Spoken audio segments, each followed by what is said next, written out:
So karong adlaw ato aning laagan ning taas nga skyscraper diri sa Bangkok, ang King Power Mahanakon. Meron gud daw itong 78th floor observation deck, kaya isa to sa pinakamagandang laagan dito sa Thailand. Pagsagay mo pa lang gud sa elevator, para ka talagang mabungog sa sobra kapaspas. Ilang segundo pa lang andun ka na sa itaas. Gipili gud namin yung hapon na time kasi mas maganda pag makita natin yung sunset. Pagdating mo gud dito sa taas, makita mo talaga lahat, pati siguro pag lupad ng mga aswang makita mo talaga. Parang hindi naman masyadong habog oy. Feeling ko pag nahulog ka wala ka namang bation. Dilanat lang siguro.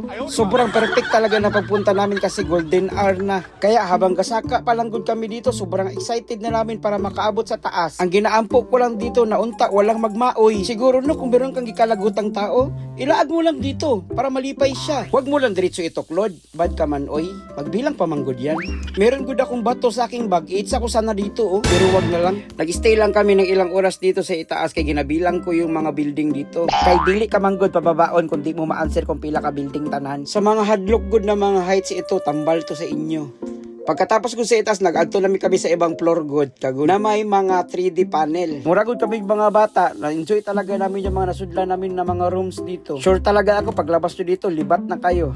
Pero kulba pud baya, kasi kada abri namin ng purtahan, ganito talaga lahat. Saan man ang gawasanan dito? Pero murag lingugog na good ako masyado good kagud.